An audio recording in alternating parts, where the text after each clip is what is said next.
Certains d'entre nous sont partis en vacances, d'autres non.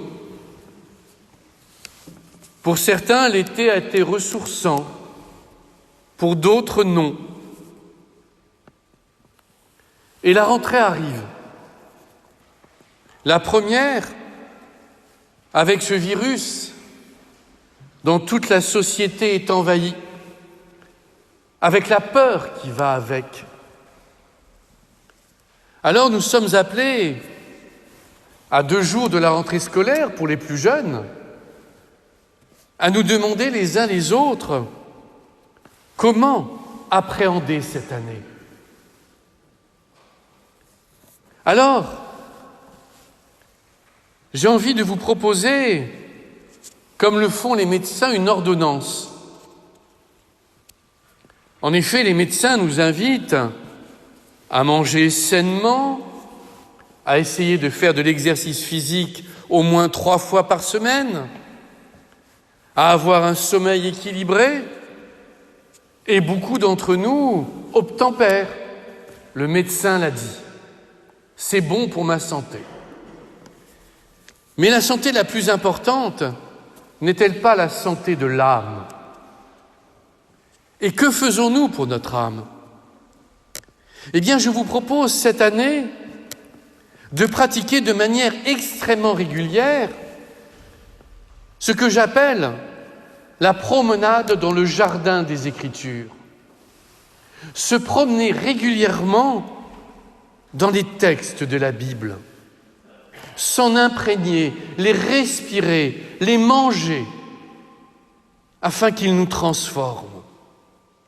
Et chaque dimanche, nous est proposé cette promenade dans le jardin des Écritures. Mais pour qu'elle soit vraiment fructueuse, je vous propose que nous prenions la santé de notre âme de manière aussi sérieuse que nous prenons en compte la santé de notre corps. Je vous propose, pour que cette promenade dans le jardin des Écritures soit bénéfique, que nous lisions la parole de Dieu avant de venir à la messe, que nous ayons un missel dans les mains pour suivre la parole de Dieu et la lire, et qu'ensuite chez nous, le dimanche, le jour de Dieu, non pas le jour du rattrapage, du bricolage, de la tonte, de la pelouse et de bien d'autres choses encore, nous prenions le temps de relire la parole de Dieu. Pourquoi prenons-nous moins de soin à notre âme qu'à notre corps ? Pour moi, c'est un mystère incompréhensible. Et je le répéterai tout au long de l'année. Promenade dans le jardin des Écritures. Prenons le livre de Jérémie. Une parole extraordinaire. La parole de Dieu était comme un feu brûlant dans mon cœur. La brûlure de la parole de Dieu, la brûlure de la foi. Pour certains d'entre nous, c'est un mot, parce que la tiédeur a fait son lit dans notre cœur. Et pourtant, on ne peut rien entreprendre sans brûlure, que ce soit une activité professionnelle, s'il n'y a pas l'entrain, le désir, le travail devient ennuyeux, que ce soit pour un engagement associatif ou politique, il faut une brûlure. Sinon, nous ne sommes que des pantins. Et pour l'anecdote, je me rappelle de m'être retrouvé avec Jean-Luc Mélenchon, que vous connaissez sans doute, lors d'une émission sur RMC. Jean-Luc Mélenchon, voyant que j'étais prêtre, échangea avec moi, sans hostilité, et me dit « Vous savez, mon père, la foi, c'est une brûlure. » Jean-Luc Mélenchon. J'aimerais que tous les chrétiens, tous les dimanches, et pas seulement les 3% de catholiques pratiquants, puissent dire que la foi, c'est une brûlure, comme l'a dit Jean-Luc Mélenchon. Le psaume 62, magnifique. un psaume que l'on récite régulièrement, avec un refrain que nous avons chanté. Mais l'avons-nous chanté avec les lèvres ou avec le cœur? Mon âme a soif de toi.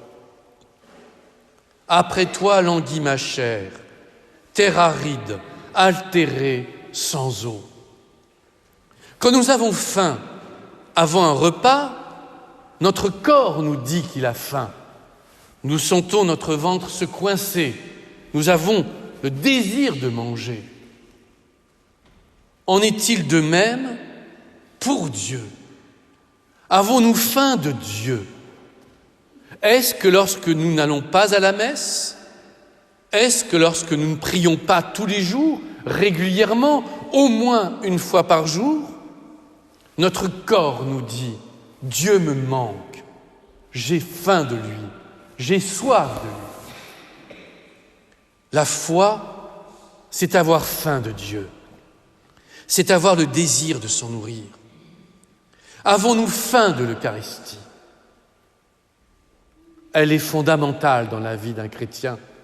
Et c'est pourquoi encore, aujourd'hui, ça ne durera certainement pas, il y a suffisamment de messes à droite et à gauche pour y aller même tous les jours, si nous avons très faim du corps et du sang du Christ. Mais trop souvent, nous mettons d'autres choses en avant. Et finalement, avec le temps, notre corps, notre cœur se nourrit d'autres choses. Ah oui, nous avons faim des tablettes, nous avons faim du portable, nous avons faim de la télévision, des nouvelles, des films le soir. Nous sommes contents, plantés dans votre télévision. Avons-nous faim de Dieu? Belle question en ce début d'année. Parce que si nous avons faim de Dieu, et si nous cherchons à assouvir cette faim, alors nous serons comblés. Parce qu'il est dit, ton amour vaut mieux que la vie.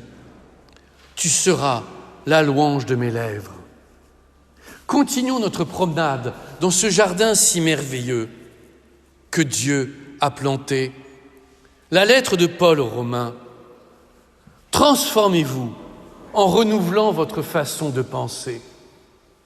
Je suis frappé aujourd'hui que même des jeunes, et avec l'âge, ça s'aggrave, beaucoup disent « Oh, je ne peux pas changer, je ne changerai plus, c'est trop tard ». Mais non, c'est faux. Quand j'entends « je ne peux pas changer », j'entends « je ne veux pas changer ». Parce que là encore, même les neurologues nous apprennent que notre cerveau est en constante évolution. Transformez-vous en renouvelant votre façon de penser pour discerner quelle est la volonté de Dieu, ce qui est bon, ce qui est capable de lui plaire, ce qui est parfait. Est-ce qu'avant d'agir, de prendre un engagement quel qu'il soit, d'entreprendre une action quelle qu'il soit, nous nous posons la question, est-ce la volonté de Dieu? Est-ce que je fais faire lui plaît? Parce que là aussi, il y a de multiples manières, par exemple, d'exercer le bénévolat. On peut être très content d'être bénévole pour satisfaire son ego. Regardez comme je suis parfait, je donne du temps pour les autres, c'est merveilleux. En plus, ils sont contents de moi et me remercient. C'est une mauvaise question. C'est une mauvaise manière d'exercer le bénévolat. Ce qui est important, c'est de se demander si ce que nous faisons plaît à Dieu. Est-ce que ma vie plaît à Dieu? Est-ce que mes pensées plaisent à Dieu? Est-ce que mes actes plaisent à Dieu? C'est là la vraie question. Vous le voyez, la promenade dans le jardin des Écritures est une promenade qui nous permet d'approfondir la foi, de reprendre l'axe de la foi, de nous poser les vraies questions. Enfin, l'Évangile. Il est rappelé, le Fils de l'homme va venir avec ses anges dans la gloire de son Père. Alors il rendra à chacun selon sa conduite.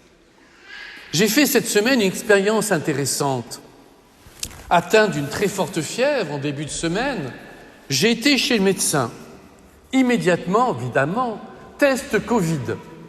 J'avais beau lui dire « j'ai mal au rein », peu importe, test Covid. 24 heures au moins d'attente, et sur place, dans le laboratoire, nous étions extrêmement nombreux. 1h50, 2 heures d'attente. Et je m'interrogeais, pourquoi ces gens sont-ils là? Pourquoi font-ils ce test? Parce qu'ils ont peur d'avoir le Covid. Pourquoi ont-ils peur d'avoir le Covid? Parce qu'ils ont peur de mourir. Parce que derrière tout ça, derrière nos peurs, c'est la peur de la mort. Or, nous, chrétiens, nous ne pouvons pas être comme tout le monde. Là aussi, renouvelons notre manière de penser. Nous sommes mortels. Nous sommes nés à la vie le jour de notre naissance. Nous sommes nés à la vie de Dieu le jour de notre baptême et nous naîtrons à la vie éternelle le jour de notre mort. La mort est un passage obligatoire. Mais nous, chrétiens, nous n'en avons pas peur parce que nous savons quelle est l'ouverture sur la vie éternelle. Avoir peur de la mort, pardonnez-moi, ça va être brutal, c'est ne pas être chrétien.